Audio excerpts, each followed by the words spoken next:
Melissa Moore, Spirit Radio. Thank you so much for joining me for my show, Faith, Hope, Love, where we grow together in our faith, increase in hope, and learn how to better love God and love other people. Today, I'm joined by author Gem Fadling. She just released her brand new book, Hold That Thought. Gem, thank you so much for joining me on my show. I would love to hear a little bit about you, as well as what this book means to you on a personal level. Yeah, well, thank you so much for having me here, Melissa. It's really fun to talk about this stuff.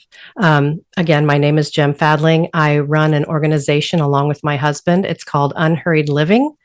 And we meet Christian leaders at the intersection of spiritual leadership and soul care, really trying to help people connect, from the inside out. Life is busy, but we talk about how could you have an unhurried heart and an unhurried soul. One of my newer offerings that I'm really excited about is I've just created a community for women called Replenish. So that's coming out at the same time as this book. The book is Hold That Thought. I'm a spiritual director. I'm a life coach. I've combined the two, and now I call myself a soul care coach. And it's my delight to work with women, again, at that intersection of soul care and influence. Thank you so much, Gem, again for joining me. I love how in your book you kind of talk about those automatic thoughts or voices that we tend to hear a lot. They come up a lot in our thinking patterns throughout the day for both men and women. This really applies to everybody. So what are some of those common automatic thoughts or voices that we tend to hear? Yeah, well, in the book, I've named 7, and in the book, I use the word thought and voice sort of synonymously. We call them voices in the book, but they're really just thoughts. And I've named 7 of them. It's not all 7 that we all have, but it's a fair representation. So I can tell you what the 7 are, and then maybe give you a few thoughts that these voices like to say to us to stress us out or to push us down or whatever they're doing. So I have the stressed achiever. I have the positive thinker, the inner critic, the anxious controller, the complaining victim, and the passive spectator. Now, in that list, you might recognize yourself in many and various ways. Obviously, I recognized myself in all of them. That's why I'm sharing from them. But for example, the stressed achiever might say something to you like, staying busy proves my worth. The more I produce, the more I am. Right? Someone's got to push this thing up the hill. The positive thinker might say something like, well, it's all going to work out anyway. And this is probably how it was meant to be. Maybe you should just distract yourself until this blows over, right? Now we can move on to something new. So shiny, shiny, shiny, right? And then the inner critic, you really messed that up. Why can't you get this right? You could have done so much better than that. And why do you always keep me waiting, right? It could be so much better than this. It's just all the judgments. Yeah, so the anxious controller might say something like, so many things could go wrong. What if I fail? What if I look stupid? What will others think? And then that's followed up by now control issues. I can't lose control. I have to push my way forward. I have to make sure this goes the way I want.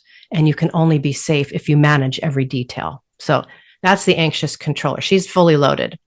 The complaining victim, why does this always happen to me? I don't have time for this. My whole day is messed up now. Nothing ever goes the way I want it to. And if only they would change, things would be so much better for me. The passive spectator says, I'm sure it will all work out. I don't want to rock the boat. I don't know enough to speak into this anyway.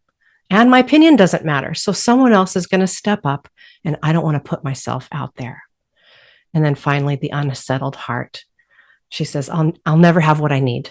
I'll never be who I am. This will never work out. Something is missing, and I don't know what it is. And I'm not sure I can find it. And I feel so incomplete. This search never seems to end. So these are just some examples of kinds of thoughts and voices that come into our brains that I call them unhelpful ways instead of maybe some more helpful ways we could be thinking. Gem, thank you so much for sharing those 7 thinking patterns. I know for me personally, I tend to fall into that stressed achiever or the anxious controller. I'm obviously not proud of it, but that's definitely the kinds of voices that I tend to hear in my head if I'm not practically looking for God's voice to speak into my life. So I kind of want to hear what do we do next? We've identified those thoughts, those things that we tend to hear loudly in our heads. But what do we do next? What are some practical things that we can do to replace those unhealthy voices with healthy ones? Yeah, it really is a practice, and it's lifelong in many ways, right? I'm in definitely the second half of life, and I still have to do all of this work because our brains are busy, busy, busy. Our brains have a negativity bias, right? It's trying to solve problems all the time, and then our nervous system gets involved, and now we're heightened, and oh no, I'm triggered, and here I am, right? So one of the first things we want to do is just become someone who notices all of this. In the book, it's all throughout the book, I introduce a practice called notice, discern, and respond. And I call it NDR for short. But if you can just get notice, discern, and respond in your back pocket and just pull it out when needed, you can make headway kind of one moment at a time, one thought at a time, one day at a time. And so really it's as simple as it sounds. Simple, but not easy, right? Notice this dynamic. If you're feeling stressed or anxious or the need to grasp for control, pause for a moment and see it. Because a lot of times we're on autopilot and we don't even know what's happening, and we wouldn't even know what to do if we stopped. So the first invitation is to see. Just see what's happening. And you don't even have to move on to discern yet. Just practice seeing. At the end of your day, you could just think back over your day, get out a piece of paper or open your journal and just think of 1, 2, or 3 unhelpful thoughts that you noticed and just start writing them down. Oh, I saw this one, and I saw this one, and I saw this one. And when you want to, you can move to discern. And discern is about curiosity. What is going on here? You can start asking yourself questions, right? If you have one of those thoughts, this never goes the way I want it to. Okay, that's a very inflammatory thought. What if you just discern it for a moment? This never goes the way I want to. Well, never is a strong word. Is that really true? And even if it is true, well, what do you want to do about that? Right? Is this thought helping you? No. Okay, well, so it's just, you continue to ask yourself questions. How is this thought keeping me stuck? How is it making me stressed? How is it pushing me back? Whatever. And start taking notes, discern. And then normally what happens on response for the R is that it will usually emerge on its own after you've spent some time discerning. Maybe you can come up with another version of a thought that you could use instead when that other one comes up, and you just practiced shifting. There should be no heavy-handedness in this practice because we don't want to manhandle ourselves. We're already doing this with our unhelpful thoughts. So I'm inviting, can we come in with some grace, some curiosity, a little bit of hope, and can we make that pivot? That is so beautiful and so powerful. And I think what you've shared is it's so important for us to really identify those thoughts and those feelings, those voices that we hear, and not only notice them, but really bring them before God. Allow Him to be the one that does that healing work in us. I think I really enjoy from your website. I follow you guys as well, but I love that you talk about the examine, and it's like this daily bringing our day before God, sharing our thoughts, our feelings, those voices in our heads, and asking God to rework those to align with what He thinks and believes about us, what His word says about us. I just think that's so beautiful. The powerful love of God is part of that transformative process. So thank you so, so much for bringing that to us today. I would love to hear, maybe before we close out, a final word of encouragement that you'd like to leave listeners with. Yeah, I think here's just a few phrases that I'd like to leave as a hopefully inspirational invitation. One thing we didn't talk about, which is comes through very clearly in the book, is we talk a lot about God's love, just like what you were mentioning. You cannot divorce thought work from your relationship with God, because then it gets a little unwieldy and self-centered.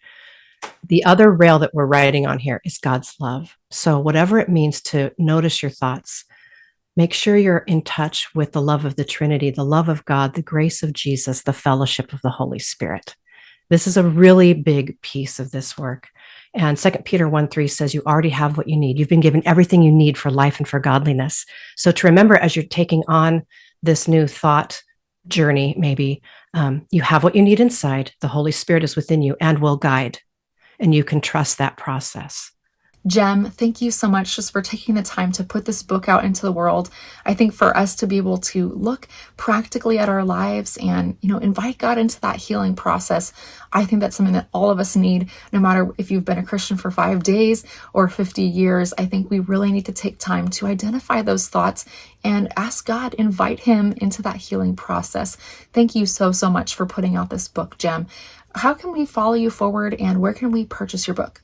Yes. Well, you can find me at unhurriedliving.com.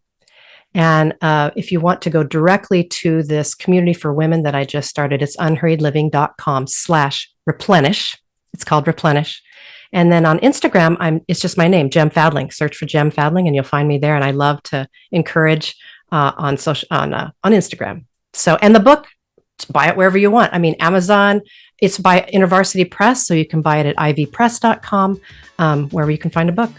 Thank you again, Gem, for joining us. And for those of you that are listening, you can pick up a copy of Gem's book, Hold That Thought, wherever books are sold. I'll see you back here very soon.